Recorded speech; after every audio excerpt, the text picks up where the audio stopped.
Hello guys, आज हम अपना HSC CET का जो भी कंप्लीट प्रैक्टिस सेट कर रहे थे उसका हमारा पार्ट सेकंड है। ठीक है, जो फर्स्ट 25 क्वेश्चन है वे हमने पहले कर लिए थे। आज हम अपने क्वेश्चन नंबर 26 से स्टार्ट करेंगे। क्वेश्चन नंबर 26 में क्या है? IC का वर्गीकरण डैश पर आधारित होता है। फर्स्ट ऑप्शन दे रखा है मैन्युफैक्चरिंग कंपनी, सेकंड है टाइम्स ऑफ कंप्यूटर, सी है ट्रांजिस्टरों की संख्या और डी है ए और बी दोनों। तो यहाँ पे जो IC है वो किसके ऊपर आधारित है? और ट्रांजिस्टरों की संख्या पर आधारित होता है। ठीक है, तो यहाँ पे हमारा आंसर कौन सा हो जाएगा? ऑप्शन नंबर सी हो जाएगा। उसके बाद नेक्स्ट क्वेश्चन है 27 है, राष्ट्रकूट साम्राज्य का जो प्रवर्तक था वो कौन था? दंती दुर्ग था, अमोघवर्ष था, गोविंद तृतीय था या फिर इंद्र द्वितीय था? तो कौन था राष्ट्रकूट का साम्राज्य? दंती दुर्ग था। उसके बाद नेक्स्ट क्वेश्चन है क्वेश्चन नंबर 28 है, हरियाणा सरकार प्रदूषण से निपटने के लिए कौन सी बसें चलाएगी? हाइड्रोजन बसें, CNG बसें, पेट्रोल बसें या फिर इलेक्ट्रिक बसें? तो कौन सी बसें चलाएगी? इलेक्ट्रिक बसें चलाएगी हरियाणा सरकार प्रदूषण से निपटने के लिए। नेक्स्ट क्वेश्चन है 29 है, जो भी स्पिन ड्रायर्स में गीले कपड़े निम्नलिखित में से किस क्रिया द्वारा सुखाए जाते हैं? जो भी वॉशिंग मशीन होती है, वॉशिंग मशीन के अंदर जो स्पिन ड्रायर होता है जहाँ पे हम कपड़े सुखाते हैं, तो वहाँ पे पूछ रखा है कि यानी कौन सी प्रक्रिया है जिससे कपड़े सुखाए जाते हैं? बी फर्स्ट ऑप्शन है अभिकेंद्र बल से, अपकेंद्रीय बल से, केंद्रीय बल से या अकेंद्रीय बल से? तो यहाँ पे हमारा आंसर कौन सा हो जाएगा? अपकेंद्रीय बल से। उसके बाद नेक्स्ट क्वेश्चन है क्वेश्चन नंबर 30 है, निम्नलिखित में से क्या, ये आपको एक कोड दे रखा है 199.9.200.155 से संबंधित क्या है? तो ये पूछ रखा है ये कोड की है होता वो किस चीज का होता है? ये हार्डवेयर एडर्स होता है, मॉनिटर एडर्स होता है, IP एडर्स होता है या फिर ये सभी होता है? ये क्या होता है? ये एक IP एडर्स होता है। उसके बाद नेक्स्ट क्वेश्चन है क्वेश्चन नंबर 31 है, भारत के पहले फील्ड मार्शल कौन थे? SHFJ मानकशा, JN Chaudhary, KM Thimayya या OP मल्होत्रा? तो जो फर्स्ट फील्ड मार्शल थे वे कौन से? वे हमारे मानकशा थे। उसके बाद नेक्स्ट क्वेश्चन है क्वेश्चन नंबर 22 है, सभी बलों में से सबसे जो दुर्बल बल है, जो सबसे कमजोर बल होता है वो कौन सा होता है? गुरुत्वीय बल होता है, शिखर वैद्युत बल होता है, चुंबकीय बल होता है या फिर नाभिकीय बल होता है? तो कौन सा होता है सबसे कमजोर बल? गुरुत्वीय बल होता है। उसके बाद नेक्स्ट है क्वेश्चन नंबर 33 है, ये हमारा रीजनिंग का क्वेश्चन दे रखा है। यहाँ पे दे रखा है यदि प्लस का अभिप्राय गुना होता है तथा बी जो गुना का अभिप्राय है वो क्या होता है? घटा होता है। गुना का अभिप्राय जोड़ होता है और जो घटा का अभिप्राय है वो भाग होता है और जो भाग का अभिप्राय है वो घटा होता है। जो भी हमें इक्वेशन दे रखे इस इक्वेशन को हम सोल्यूशन भी इसका क्या होगा, तो इसको हम सोल्व करेंगे अपना। यहाँ पे जो हमारी स्टेटमेंट दे रखी है वो हमारी स्टेटमेंट ये दे रखी है। ठीक है, और यहाँ पे जैसे बोल रखा है जो प्लस है, प्लस का जो अभिप्राय है वो किससे है? गुना से है। गुना का अभिप्राय किससे है? प्लस से है। भाग का अभिप्राय घटा से है और घटा का अभिप्राय किससे है? डिवीजन से है। तो इसको हमें क्या करना है? ये जस्ट सोल्व करना है। ये हमारा बोर्ड मास रूल से सोल्व होगा, BODMAS। ठीक है, बी का मतलब क्या होता है? भी हमारे ब्रैकेट होती है, अगर भी छोटी ब्रैकेट हो तो सबसे पहले छोटी करेंगे, उसके बाद बीच वाले ब्रैकेट करेंगे और इसके बाद क्या करेंगे? बड़ी ब्रैकेट सोल्व करेंगे। ओ का मतलब क्या होता है? ऑफ होता है। ऑफ को क्या बोलते हैं? का बोलते हैं। ठीक है, डी का मतलब क्या हो जाएगा? डिवीजन हो जाएगा। M का मल्टीप्लाई हो जाएगा, A का एडिशन हो जाएगा और S का सब्सट्रैक्शन हो जाएगा। तो यहाँ पे हमारा भी कोई भी ब्रैकेट नहीं दे रखी ना, यहाँ पे हमारा ऑफ लिख रखा कहीं पे भी। तो सबसे पहले हमारा क्या सोल्व होगा? हमारा डिवीजन सोल्व होगा। तो सबसे पहले किसको सोल्व करेंगे? इसको सोल्व करेंगे। 20 को जैसे 10 को डिवाइड करेंगे 5 से तो हमारे यहाँ पे क्या आ जाएगा? 2 आ जाएगा और जो भी नंबर है वे एज इट इज रहेंगे। 5 × 3 प्लस में 2 और माइनस का क्या हो जाएगा? 2 हो जाएगा, ये सोल्व हो गए। उसके बाद डिवीजन के बाद क्या सोल्व होगा? हमारा मल्टीप्लाई सोल्व होगा। तो मल्टीप्लाई हमारा कहाँ पे है? यहाँ पे है, तो ये सोल्व होगा। इसको सोल्व करेंगे कितना हो जाएगा? 10 प्लस में 2 माइनस में 2 हो जाएगा। ठीक है, ये प्लस का 2 है और ये माइनस का 2 है, तो ये कैंसिल आउट हो जाएंगे, 0 हो जाएगा। तो यहाँ पे हमारा आंसर कितना आ जाएगा? 10 आ जाएगा। तो ये हमारा कौन सा ऑप्शन है? ये हमारा ऑप्शन नंबर बी है 10। उसके बाद नेक्स्ट है 34 है। 34 में क्या दे रखा है, अशोका कालीन टोपरा हरियाणा के यमुनानगर जिले में है। अभिलेख को किसने दिल्ली के फिरोज शाह कोटला में स्थापित किया था? बी फर्स्ट ऑप्शन दे रखा है फिरोज शाह तुगलक ने, सुल्तान नसरुद्दीन में, इब्राहिम लोदी ने, या फिर इनमें से कोई नहीं। तो यहाँ पे हमारा आंसर कौन सा हो जाएगा, ऑप्शन नंबर ए हो जाएगा, फिरोज शाह तुगलक ने। और ये कब स्थापित किया था, 1453 में स्थापित किया था। उसके बाद हमारा नेक्स्ट क्वेश्चन है, उसके बाद हमारे ये मैथ के और रीजनिंग के क्वेश्चन स्टार्ट हो जाएंगे, ठीक है।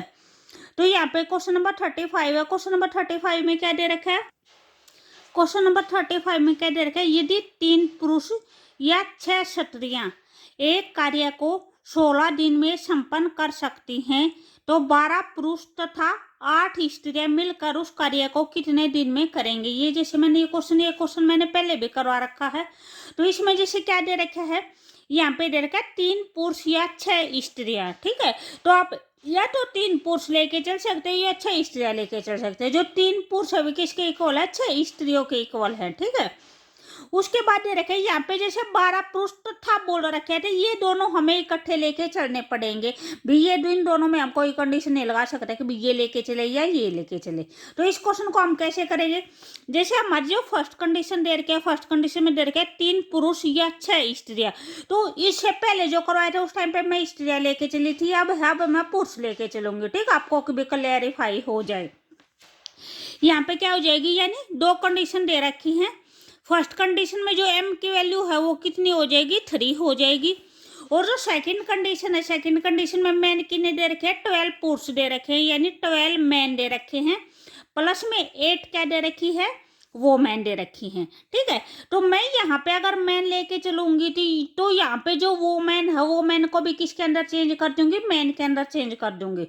तो चेंज कैसे होगा, जैसे यहाँ पे दे रखा है जो 3 मैन है वो इक्वल टू किसके इक्वल है, 6 वो मैन के इक्वल है, ठीक है। ये बोल रखा है 3 पुरुष या 6 स्त्रियां, ठीक है। तो 3 मैन वो किसके इक्वल है, 6 वो मैन के इक्वल है। तो हमें क्या करना है, अपनी वो मैन चेंज करनी है। तो इसको कैसे लिखेंगे, ऐसे लिखेंगे 6 वो मैन है इक्वल टू 3 मैन के है। 1 वो मैन क्या हो जाएगा, 3/6 मैन के हो जाएगा। और हमें कितनी चेंज करनी है, यहाँ पे हमारी 8 वोमेन दे रखी है, 8 स्त्रियां दे रखी हैं। तो जो भी हमारी 8 वोमेन होंगी वो क्या हो जाएगी, मल्टीप्लाई में 8 हो जाएंगे, ठीक है।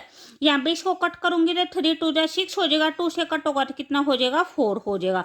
तो जो 4 वोमेन है वो किसके इक्वल आएंगी, 4 मैन के इक्वल आएंगी, ठीक है। तो यहाँ पे जैसे 12 मैन पहले से ही हैं, प्लस में 8 वोमेन वो किसके इक्वल है, 4 मैन के इक्वल है। तो टोटल कितने हो गए हमारे, 16 मैन हो गए, ठीक है। तो उसके बाद जैसे यहाँ पे दे रखे, यहाँ पे जो मैन दे रखे हैं, यहाँ पे हम अपना MDH का फार्मूला लगाएंगे। जो मैन दे रखे हैं वो हमारे 3 दे रखे हैं और जो डेज दे रखे हैं वो 16 दे रखे हैं।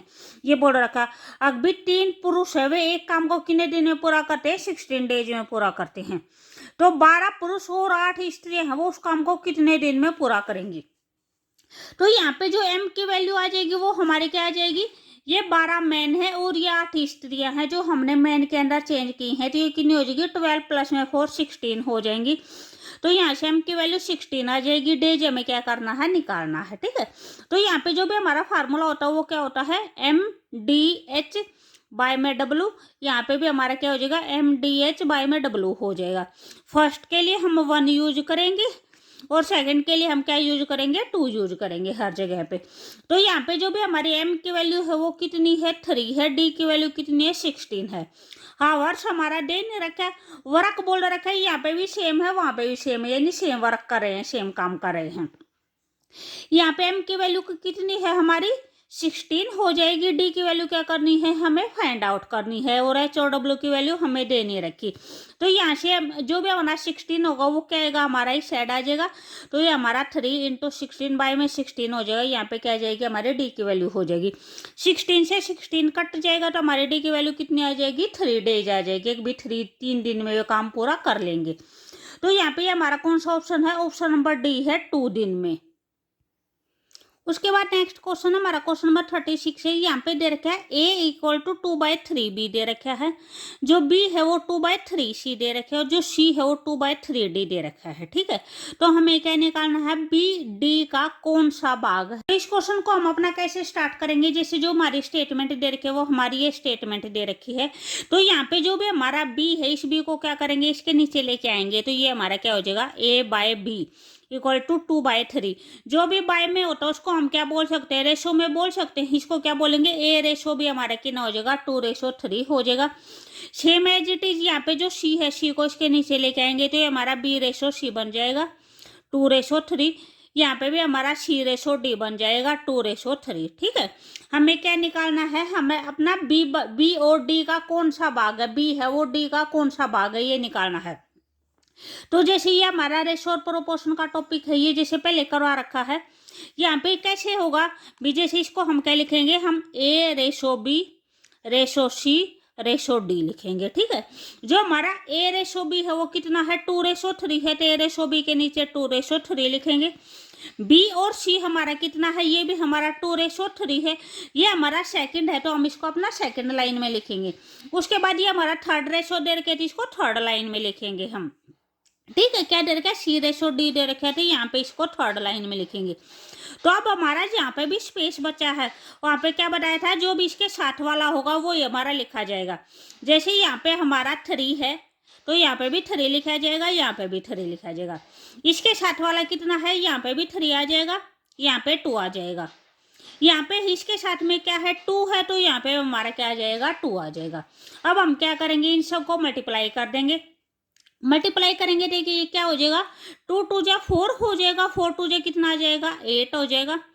यहाँ पे 3 2 जा 6 हो जाएगा, 6 2 जा कितना हो जाएगा, 12 हो जाएगा। ये 3 3 जा 9 हो जाएगा, 9 2 जा कितना हो जाएगा, 18 हो जाएगा। ये 3 3 जा 9, 9 3 जा कितना हो जाएगा, 27 हो जाएगा। ठीक है, हमारा क्या पूछ रखा था, बी और डी का पूछ रखा है, बी डी का कौन सा भाग है। ठीक है, तो बी हमारा कितना है, 12 है, रेशो में ये कितना है, 27 है। ठीक है, इसको हमें अपना किससे कट करेंगे, 3 से कट करेंगे, 3 4 जा 12 हो जाएगा, 3 9 जा कितना हो जाएगा, 27 हो जाएगा। तो ये हमारा कौन सा भाग हो जाएगा, 4/9 हो जाएगा, या फिर क्या लिखेंगे, 4/9 हो जाएगा। ये हमारा कौन सा ऑप्शन में है, ऑप्शन नंबर बी में है, 4/9 हो जाएगा। उसके बाद नेक्स्ट क्वेश्चन है, क्वेश्चन नंबर 37 है। हरियाणा में बहने वाली एकमात्र बारहमासी नदी है वो कौन सी है, गग्गर है, हकरा है, यमुना है, या फिर मारकंडा है। तो यहाँ पे कौन सी हो जाएगी, हमारी यमुना नदी हो जाएगी। जो यमुना नदी है वो एकमात्र बारहमासी नदी है, जो पूरे 12 महीनों में बहती है। ठीक है, और जो ये और नदियां हैं ये सारी की सारी क्या हैं, ये हमारी मौसमी नदियां हैं। उसके बाद नेक्स्ट है 38 है। पूर्व दिशा में डैश नदी हरियाणा राज्य की भौगोलिक सीमा है, गंगा नदी है, यमुना नदी है, कावेरी है, या फिर कबिनी नदी है। तो जो यमुना नदी है वो पूर्व दिशा की जो एक बाउंड्री बनाती है। ठीक है, तो यहाँ पे हमारा आंसर कौन सा हो जाएगा, यमुना नदी हो जाएगा। जो यमुना नदी है वो हरियाणा में कहाँ से प्रवेश करती है, यमुनानगर में कालका जगह है वहां से प्रवेश करती है। ठीक है, और इसका जो उद्गम स्थल है वो क्या है, वो यमुनोत्तरी है। उसके बाद नेक्स्ट दे रखा है, रीजनिंग का दे रखा है, निम्न में से विषम संख्या चुननी है कि विषम कौन सी होगी। तो यहाँ पे जैसे आपको जो भी ऑप्शन दे रखे हैं ये ऑप्शन दे रखे हैं, अगर भी आप इन ऑप्शन का अगर आप पैटर्न देखोगे तो यहाँ पे क्या दे रखा है, जैसे ये दे रखा है, यानी लास्ट से लिख रखा है, बी लिख दिया, सी लिख दिया, डी लिख दिया। ठीक है, यहाँ पे LMN लिख दिया, यहाँ पे है SPQ है, तो यहाँ पे विषम पूछ रखा है जो अलग है, तो जो अलग हो जाएगा वो हमारा कौन सा हो जाएगा, ऑप्शन नंबर सी हो जाएगा। ये सारे के सारे जो ऑप्शन दे रखे हैं वे जैसे लास्ट से अल्फाबेट लिख रखे हैं, लेकिन जो इसमें जो अल्फाबेट है वो स्टार्टिंग से लिख रखे हैं, जैसे PQ, और इसमें एक अक्षर जैसे स्किप भी कर रखा है, R इसमें स्किप कर दिया, इन ऊपर वाले में किसी में कोई अक्षर स्किप नहीं कर रखा है। ठीक है, तो यहाँ पे जो भी अलग होगा वो कौन सा हो जाएगा, ऑप्शन नंबर सी हो जाएगा। उसके बाद नेक्स्ट क्वेश्चन हमारा 40 है। निम्न में से कहाँ विशेष आर्थिक क्षेत्र की स्थापना की गई है, बी बावल में की गई है, अंबाला में, महेंद्रगढ़ में, या फिर मानेसर में। तो जो भी आर्थिक क्षेत्र की स्थापना कहाँ पे की गई है, मानेसर के अंदर की गई है। उसके बाद नेक्स्ट है 41 है, कठोर आवरण युक्त कैलेडाइक अंडे किस वर्ग के जंतुओं द्वारा दिए जाते हैं? उभयचर वर्ग, सरीसृप वर्ग, या फिर पक्षी वर्ग, या फिर बी और सी दोनों। तो यहाँ पे हमारा आंसर कौन सा हो जाएगा? ऑप्शन नंबर डी आ जाएगा, बी और सी दोनों। उसके बाद नेक्स्ट क्वेश्चन है, क्वेश्चन नंबर 42 है, कंपाइलर्स और ट्रांसलेटर्स एक तरह के डैश हैं, भी रोम है, रैम है, हार्ड डिस्क है, या फिर सॉफ्टवेयर हैं। तो ये हमारे क्या होते हैं? ये हमारे रैम होते हैं। भी हमारी जो रैम है, रैम की फुल फॉर्म क्या होती है? Read access memory. ठीक है, यहाँ पे क्या हो जाएगा? रीड ओनली मेमोरी आ जाएगा। ठीक है, उसके बाद नेक्स्ट क्वेश्चन है, क्वेश्चन नंबर 43 है, निम्नलिखित में से कौन है जो सुप्रसिद्ध तबला वादक है? जाकिर हुसैन है, विक्कू विनय कराम है, पंडित वीजी जोग है, या फिर पालघाट मणि अय्यर है। तो जो तबला वादक पूछ रखे हैं, तो जो तबला वादक थे वो कौन थे? जाकिर हुसैन थे। ठीक है, इन्हें पद्मश्री और पद्म विभूषण दोनों के दोनों अवार्ड दिए गए हैं। उसके बाद नेक्स्ट क्वेश्चन दे रखा है, मैथ का दे रखा है, यहाँ पे दे रखा है, एक निश्चित दूरी को 4 किलोमीटर प्रति घंटा की चाल से 2 घंटे 45 मिनट में तय किया जाता है। इस दूरी को 12 किलोमीटर प्रति घंटे की चाल से तय करने में समय लगेगा। कितना समय लगेगा? यहाँ पे जो भी दे रखी है, यहाँ पे जो हमारे दूरी दे रखी है, डिस्टेंस दे रखी है, वो क्या दे रखी है? इक्वल दे रखी है। जैसे ये बोल रखा है कि एक निश्चित दूरी को, जो यहाँ पे स्पीड दे रखी है वो कितनी दे रखी है? 4 किलोमीटर प्रति घंटा दे रखी है। और जो टाइम दे रखा है वो क्या दे रखा है? 2 घंटे 45 मिनट में तय करता है। उसके बाद बोल रखा है इस दूरी को, यानी जो ऊपर दूरी निकलेगी वो सेम दूरी यहाँ पे बोल रखी है। ठीक है, और किसी दूरी को 12 किलोमीटर के आकार स्पीड से चले तो कितना टाइम लगेगा? तो हम इस क्वेश्चन को अपना कैसे करेंगे? जैसे जो हमारा फर्स्ट दे रखा है, फर्स्ट क्या दे रखा है? जो भी हमारी स्पीड दे रखी है, स्पीड की नहीं दे रखी है, 4 किलोमीटर पर हावर दे रखी है। और जो टाइम दे रखा है, टाइम कितना दे रखा है? 2 घंटे और 45 मिनट दे रखा है। तो जो भी 45 मिनट है उसको हम किस में चेंज करेंगे? घंटे के अंदर चेंज करेंगे। घंटे के अंदर चेंज करेंगे तो डिवाइड में हमारा 60 हो जाता है। इसको हम अपना 5 से कट करेंगे तो ये हमारा 5 9 जा हो जाएगा, और यहाँ पे 12 हो जाएगा। उसके बाद 3 से कट करेंगे तो यहाँ पे 3 आ जाएगा, यहाँ पे 4 हो जाएगा। तो ये हमारा क्या आ जाएगा? 2 × 3/4 होगा। 4 2 जा 8 हो जाएगा, 8 3 जा कितना आ जाएगा? 11/4 हो जाएगा। यहाँ पे जो भी हमारी स्पीड है वो हमारी 4 किलोमीटर पर हावर दे रखी है। जो टाइम आया है, टाइम हमारा कितना आया है? 11/4 आया है। तो यहाँ से हम क्या करेंगे? अपनी डिस्टेंस निकाल लेंगे। तो जो भी हमारी डिस्टेंस होती है, जो डिस्टेंस का फार्मूला होता है, वो क्या हो जाएगा हमारा?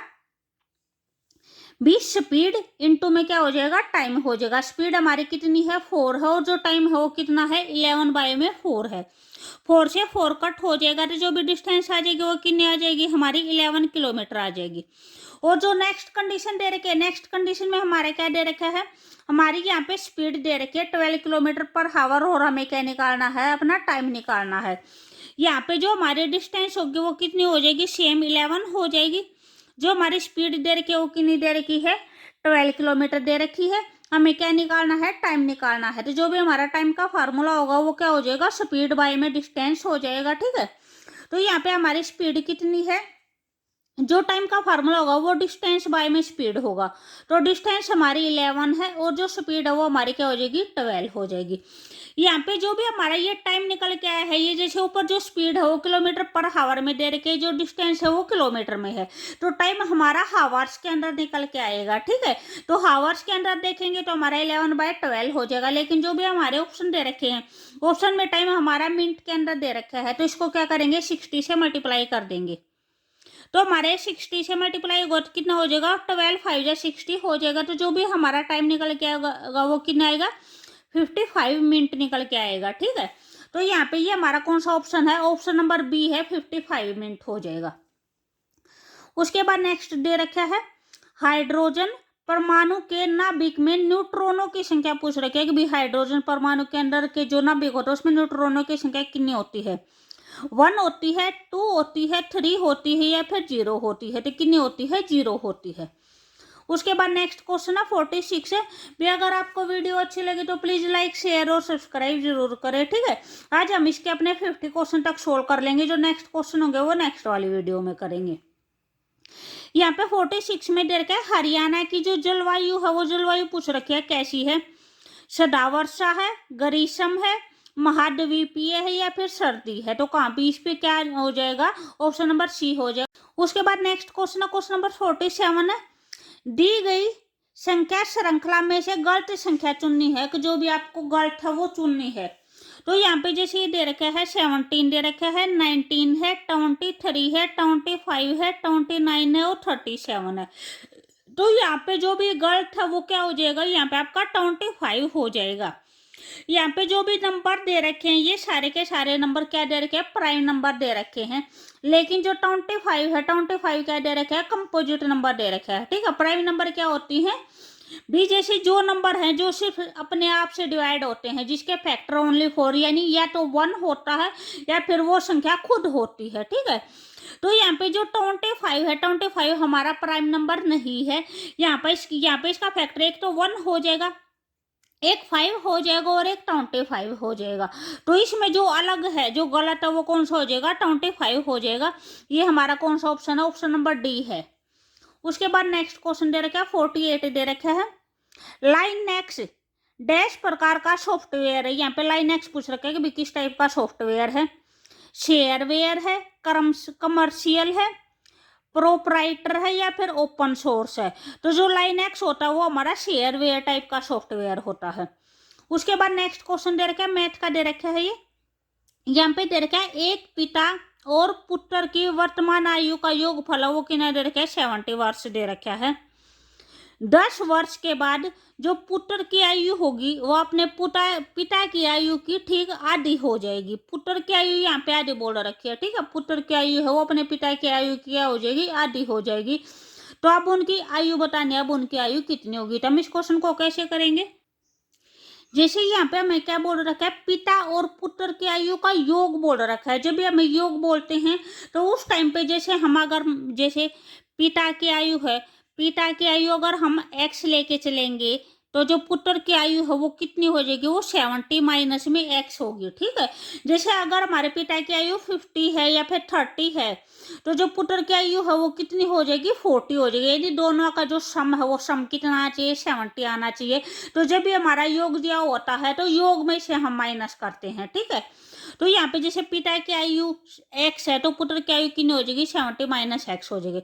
उसके बाद इन्होंने बोल रखा है 10 वर्ष के बाद, ठीक है, 10 वर्ष बाद बोल रखा है। तो 10 वर्ष बाद जो पिता की होगी वो कितनी हो जाएगी, x प्लस में 10 हो जाएगी।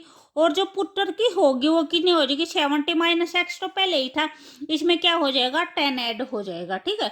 तो ये हमारा कितना आ जाएगा, 80 माइनस में x आ जाएगा।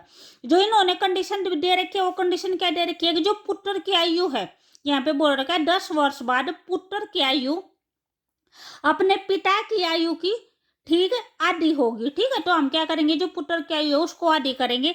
यहाँ पे जैसे हमारे पिता की आयु हो जाएगी इक्वल टू में क्या हो जाएगी, पुत्र की आयु हो जाएगी।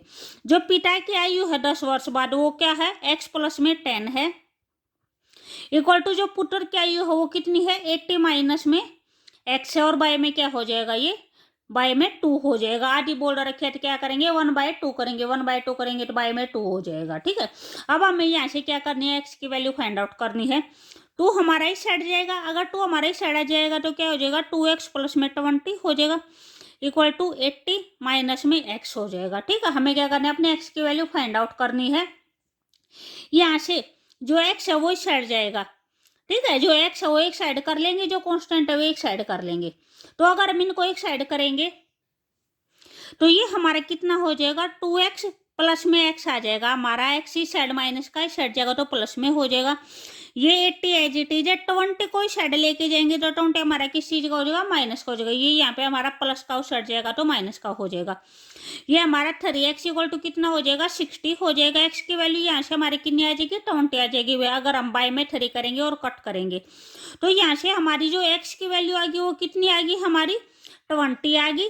और जो उसके बाद है जो है इनके दोनों का जो एज का सम दे रखा है वो कितना दे रखा है हमें 70 दे रखा है भाई। अगर एक की एज 20 होगी तो दूसरे की एज कितनी हो जाएगी हमारी 50 हो जाएगी, ठीक है। तो यहाँ पे जो भी बेटे की एज होगी, बेटा छोटा होगा तो पुत्र की एज कितनी हो जाएगी 20 हो जाएगी, और जो पिता की एज होगी वो कितनी हो जाएगी 50 हो जाएगी, ठीक है। तो यहाँ पे जो भी हमारा आंसर होगा वो कौन सा हो जाएगा 50 और 20 हो जाएगा, ऑप्शन नंबर बी हो जाएगा। उसके बाद हमारा ये लास्ट क्वेश्चन है, क्वेश्चन नंबर 50 है। यहाँ पे देखा पूर्णतः अंतर संयोजित नेटवर्क स्थापित करने के लिए एक अन्य नाम है, वो क्या हो सकता है? मैश है, स्टार है, ट्री है या फिर रिंग है। तो यहाँ पे हमारा आंसर कौन सा हो जाएगा, ऑप्शन नंबर ए हो जाएगा, मैश हो जाएगा। तो अगर आपको वीडियो अच्छी लगे तो प्लीज लाइक शेयर और सब्सक्राइब जरूर करें, ठीक है। Okay bye.